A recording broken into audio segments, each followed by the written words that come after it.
Hi, folks. Thanks for choosing to listen to this episode. I just want to let you know before we get into it that I've done an overhaul on Patreon. So if you want to get early access to episodes, bonus episodes, and much more, head over there and sign up. Next week's episodes are already there waiting to be listened to. Okay, that's enough from me, so enjoy this episode.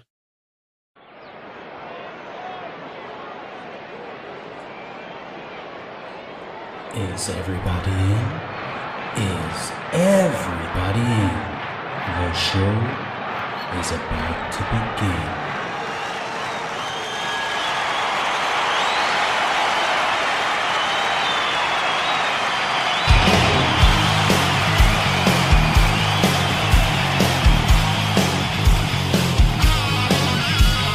Welcome to the podcast, conscience that made us. Interviews and stories, tales from the bus. We love taking you back to when it all went down. The greatest live shows and that cheering crowd sound. It's concerts that made us, concertsthatmadeus.com.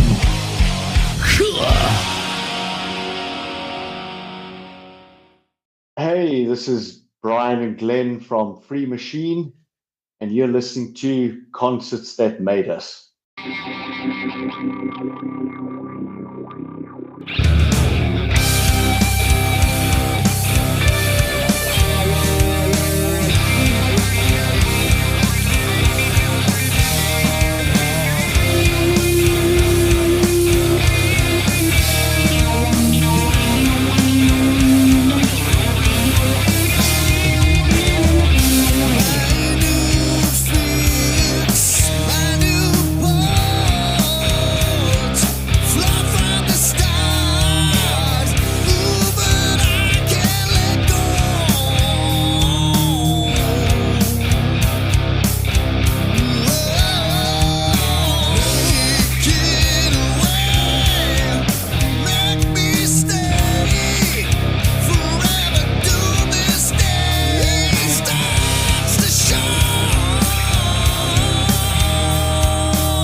Glenn and Brian, you're very welcome to Concerts That Made Us.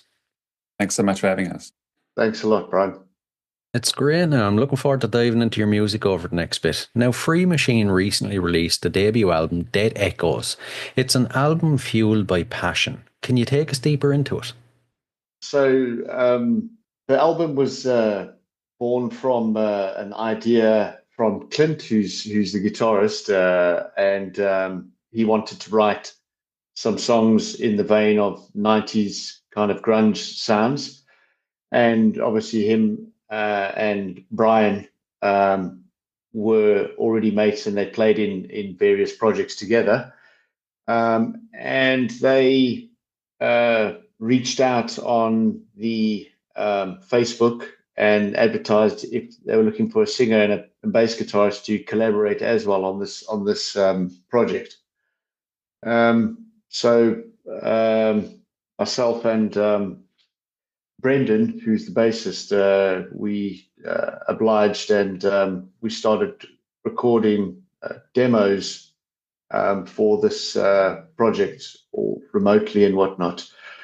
So it was really inspired by all of us just having the same idea of enjoying 90s kind of grunge and that type of sound of music. And we're very proud of what we produced out of it. Now, with it being done completely remotely, how do you think that impacted the record compared to, say, being able to jam together in the same room? So, personally, I really enjoyed the process. Just in two ways to look at it from my perspective is that, firstly, the remote process was fitted my current lifestyle quite. Family. I got a family, wife and kids, and other things on the go. So it wasn't always easy to hook up and with a band to practice, etc. In that perspective, and then the time, but all our schedules all over the place. Whenever there was a time that they were available to work on the stuff, then I would do that at night or in the early mornings, and that. So it worked well in that sense. And then also with the remote as well, it gave an opportunity to really deep dive into the music itself and work on it in your own time to try and perfect what you wanted to do on the songs, rather than being in a room with a bunch of guys where there's a lot of noise going on and a lot of things happening, which might have kind of obscured the way the record turned out. So I think this way of making the record was probably the best way we could have possibly have done it to get this project out. I just want to chip in here. I think I agree with that as well.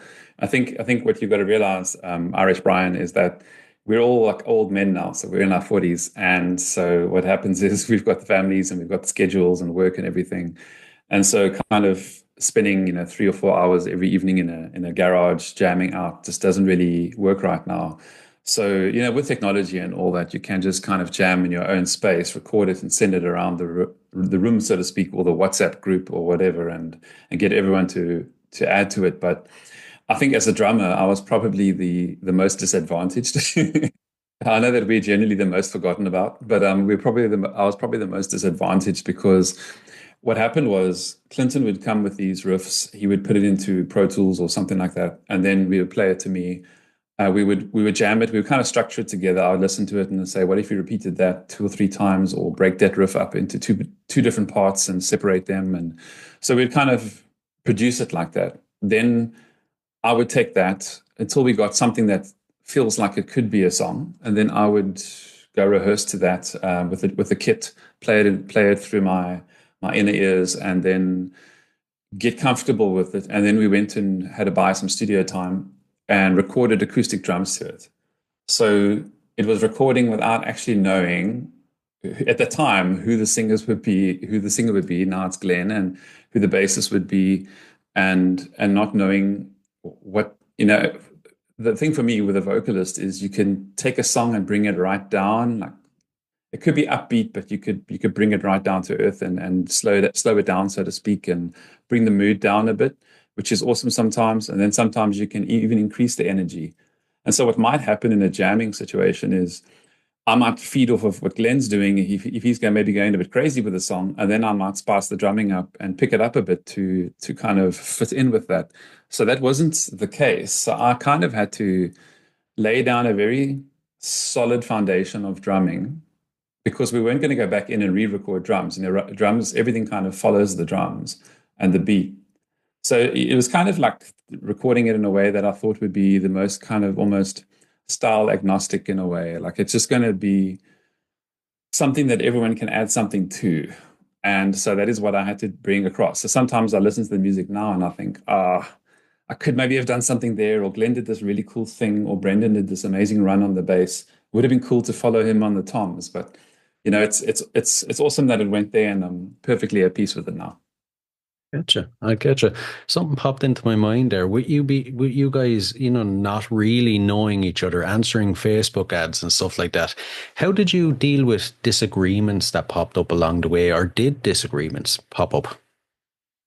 So I was working a lot with Clint, the guitarist, and a lot of projects that I've done in the past, I've kind of produced them. So I've had the idea of how I wanted the music and the sound and everything to go. In this case, I let Clint do all that. So which was really a blessing, and it worked out so great that he would hum or try and sing to me the melody of how he wants the song to go, because he wrote all the lyrics, and his singing is terrible. I mean, he can't sing in tune, so that was a challenge already. So I had to try and interpret that firstly, and then take that and then interpret it, sing it, send him my ideas back, and then he would say yes or no. And he would be honest with me and say, no, that's shit, or that's good, or maybe try that, go up there, go down there. And I followed him. And actually, the way that was produced was perfect. And I really enjoyed it. It was such, a great, it was better for me because then I could come out of my box and think out of the box and do what he wants to do as a producer, and rather than what's in my head and do something that might not sound great. So it was good to then interpret his ideas and then hear them on the records. And it worked out very well for me. And Brian, anything to add to that?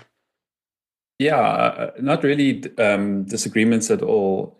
Clinton and I go back a long way. So we used to be in a band many years ago. And so for that band as well, the two of us did a lot of the songwriting. Now, as a drummer, I don't really write the songs. I don't have a melodic instrument, but he would come up with bits, and the two of us kind of click very well. So he will play something, I know where he's going with it, and I will go with it. And then sometimes he'll come to me and he'll have recorded something into his, with a DI into the computer, and he'll say, listen to this, and I'll listen to it and I'll say, okay, that's really cool, but I'm not feeling this other thing you do.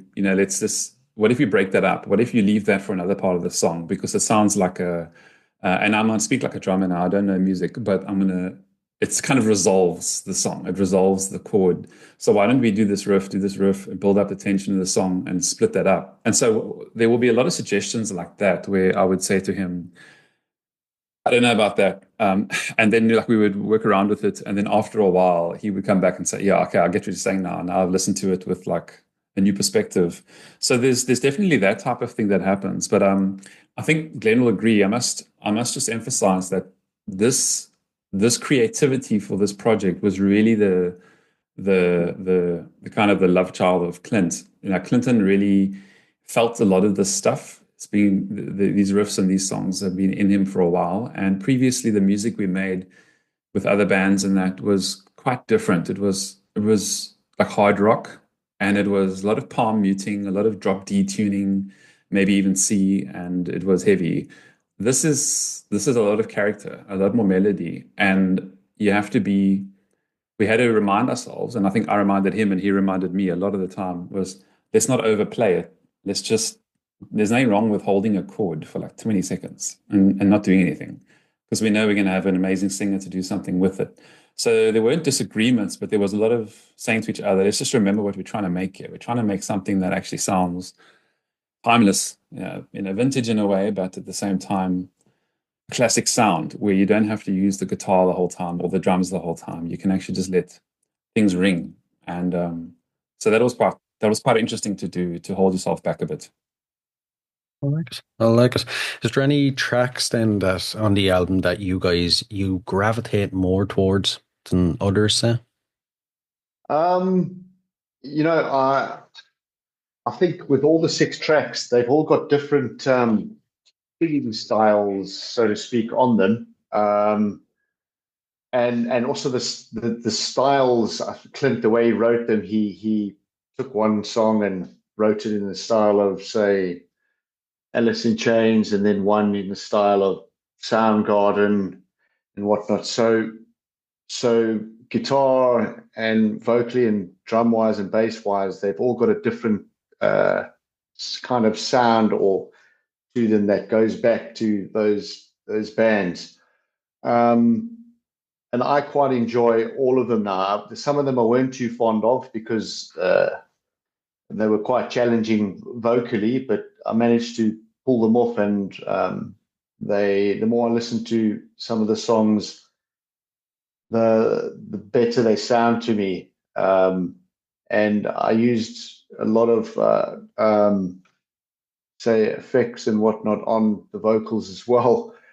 That kind of covered up some of my imperfections on the vocals, which I found was quite challenging for me at times.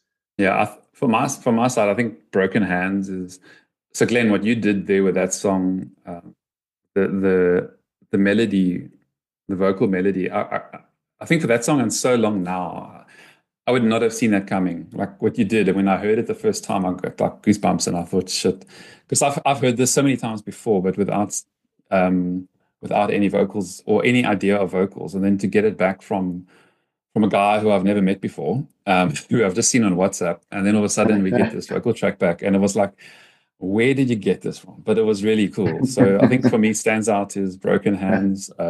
It's also kind of uplifting in a way, like the way you sing it. It's very uplifting, and so when I listen to that, I wish like I could be drumming. Whenever I listen to that, I wish I could be drumming to that live right now. And So Long Now, I think, is really up there. But they're all great. We're really happy with them. There was much more we had available to work with, and we just kind of kept it to 6 for now. And yeah, we'll see what happens. Yeah, I think Irish Bryan. The beauty of this project is that it took us. I mean, we completed the demos only after a year. So with that time frame, we had a really nice amount of time to really work and polish the songs and be happy with the demos before we went into the studio to do the actual cut the tracks.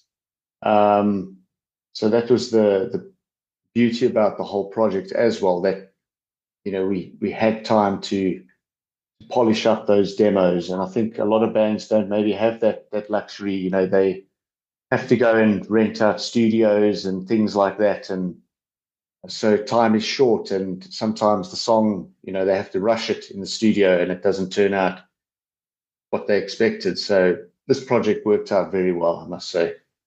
I getcha, yeah. And since this album wasn't done with, say, tours in mind, what does the future of the band look like, do you reckon? So yeah, I guess once we've given this EP some legs. I mean, it's still early. We only released it a couple of months ago. I'd be very keen to still work on more music with the band. I think we all collaborated so well remotely, and the product, we're very proud of it. So once we've given this EP as much legs as we can, I'd definitely like to do some more songs in the same vein under the banner of Free Machine. And maybe maybe in the future, if we feeling up for it, we might play a show. I don't know if Brian buys a new kit or something. I don't know if he has a midlife crisis and decides to buy another drum kit. Yeah, no, playing is not going to be too difficult, really. It's actually more about the. I think it's if you play, you're going to play a lot. Like it's going to be you're going to be gigging a lot, and it's we've I think we've all four of us have been down that road before in various parts of our lives, and like it was something we did, and we had a great time doing it. But now it's kind of we're maybe a little bit older and tireder and whatever, and more kids in our laps and stuff. And so doing this way, it's kind of it fuels a passion. And so it's like for anyone. I mean, I know people who paint. They paint on the weekends and they take out a canvas, they go somewhere where there's a nice view, but they keep that painting or they give it to a friend or something.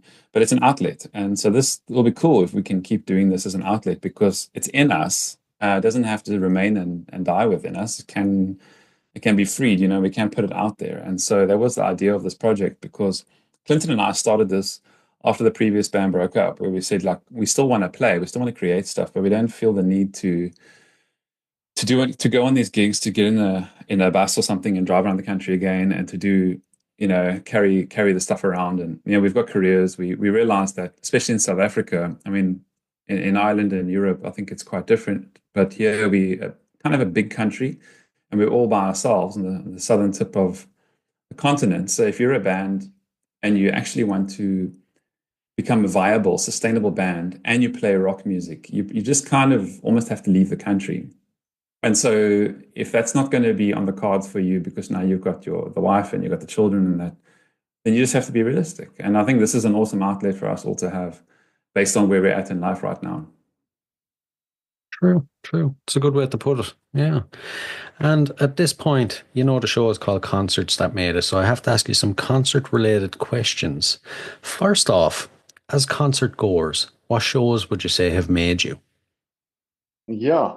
I think the concerts I went to Ozfest back in '97 at Milton Keynes. That was the first time I got to experience uh, Pantera and Slayer and Soulfly and whatnot, these heavy bands. That was fantastic. I enjoyed that. And but then also when U2 came to play out here back in the '90s, that was amazing. On the Lemon, it was the Lemon album tour. Yeah, that's Just right. the stage setup was mind blowing. So that really did it for me. And then Bruce Springsteen, probably about 8 years ago as well, was amazing to watch. I can't believe that old man could play for like 3 hours solid. Yep.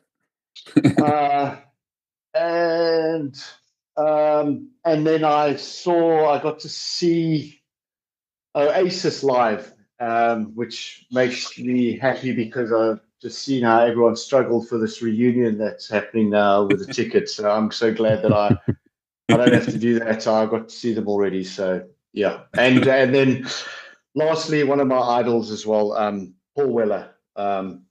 I've been to see him a few times, and that guy is just mind blowing. Yeah, so that really did it for me as well. Sure. That's some cool names there. I think on my side, the first real rock concert I went to, I was, I think, 13. And I went with my best friend, and my parents dropped us off at a local football stadium, which doesn't exist anymore. They knocked it down and built a new one. And a small British band, I don't know if you've heard of them, I think they were up and coming at the time, called Def Leppard. And they came to South Yeah. Africa. It was their first time. And 1995, I think it was, or 1996. And so these guys were still very young on that. But I mean, I love Def Leppard. I've got a soft spot for a lot of the British rock bands and the glam rock as well. And so seeing them play at that age, I was just thinking to myself, this is amazing. And the sound is so big, the show is so big, and I could just feel that when you go to those shows of these very experienced rock bands, you it's not just the quality of music that's amazing. They're just so comfortable on stage.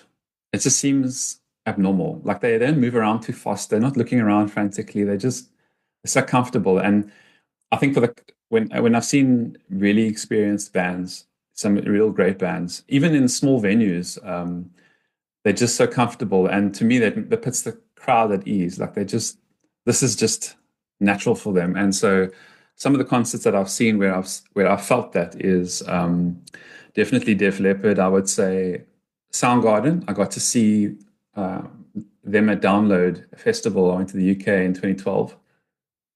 So glad I got to see them. That was an amazing concert. I've seen Metallica a few times, obviously, as well. And I think just seeing those legends of the 90s as well, the rock legends that I've seen, like also Guns N' Roses, I've seen a couple of times now. And yeah, it just makes you want to play. That's all I Yeah. can say. True. True. One thing that popped into my mind there is when you're seeing those legendary bands years ago like that, how do you feel about seeing them these days? Do you think they still hold up to what they were years ago? Yeah, I think most of them do. Most of them pull it off well. They still got it. I think the more heavier bands where they really have to use their vocals a lot, you can hear that they're getting tired these days. But most of the guys, they really do hold up well. I must say. Yeah, a lot of them are such pros. A lot of them, serious ones, they actually take care of themselves pretty well. They're real pros, and that's what you're paying for as well when you buy the ticket. You know, market in South Africa, it costs a lot of money to see these bands when they come out, but you're still getting people that are dedicated to their craft. You know, they can see that they practice, they can see that they play hard, whereas they could rest on their laurels. I think that, when I saw Guns N' Roses, I thought that, realistically, Axel should probably be like they should drop the songs like I don't know how you describe it in guitar world, but you would drop it a note, like just bring it down a level so that he can to help him reach some of those notes. I know some bands do that. I think Aerosmith was doing that before they stopped playing.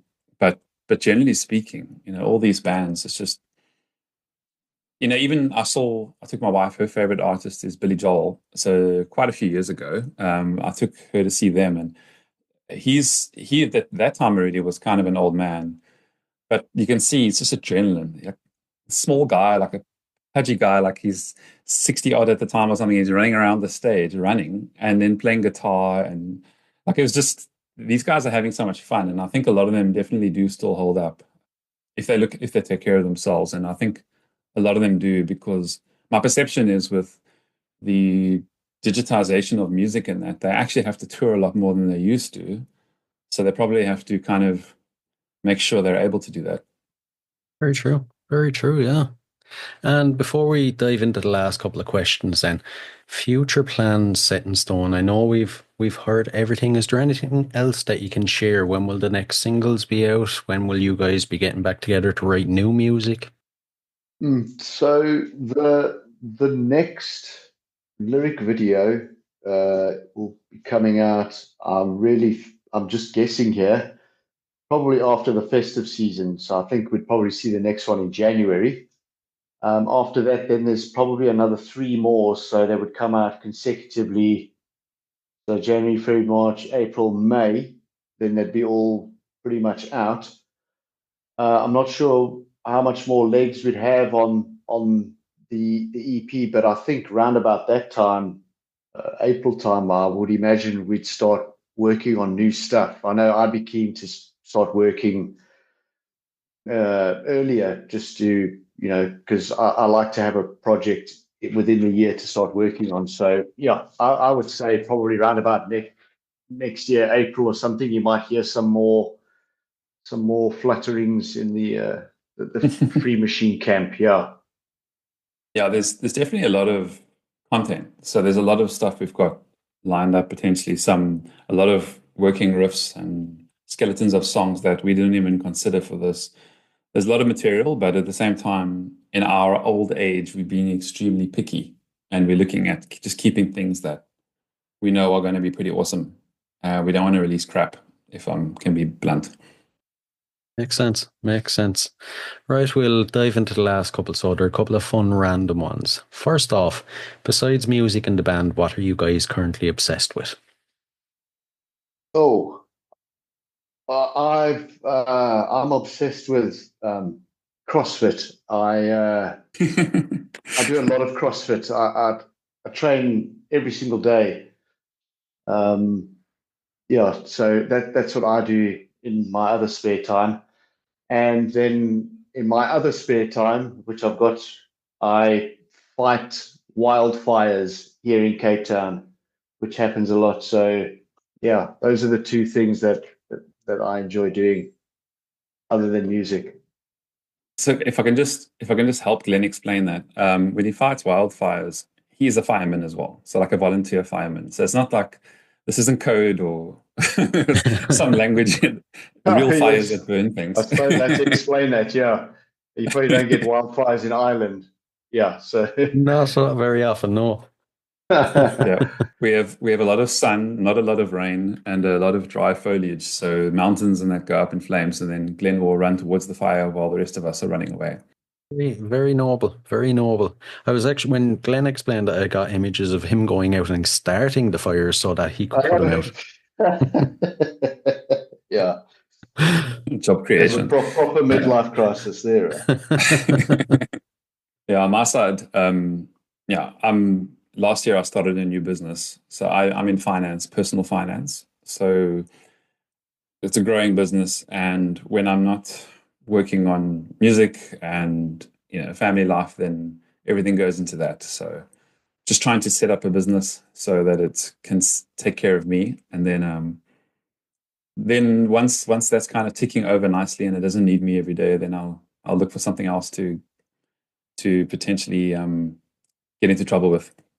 Sounds good. Sounds good. And the final question, what's your go-to album? An album you constantly revisit?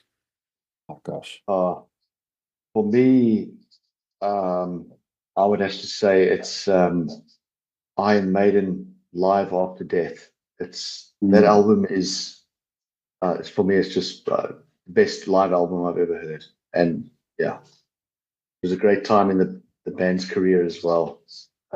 So I love it. I love listen. I can listen to that. I don't get bored of it.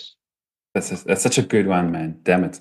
Um, I would actually say one of my best go-tos is Maiden Rock in Rio 2001.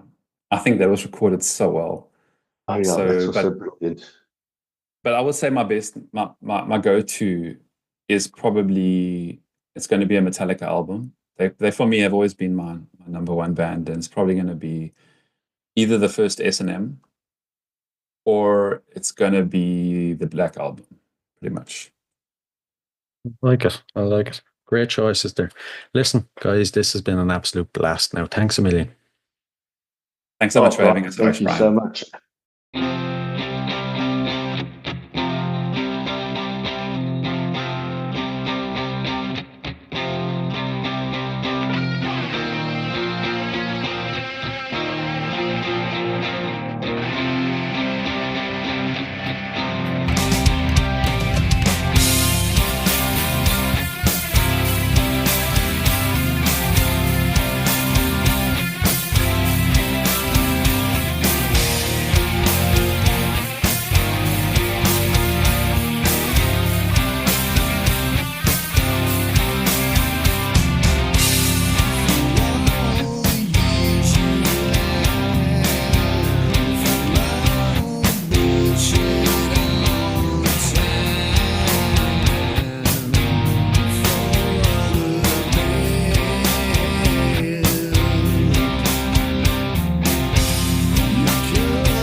Hey guys, I really hope you enjoyed this episode. If you did, please rate and review us on iTunes and Spotify.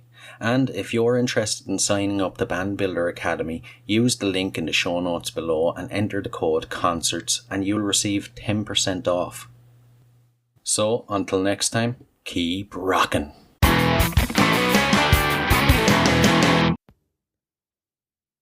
Hey, what are you guys still doing here? The show's over. It's over. You can go home.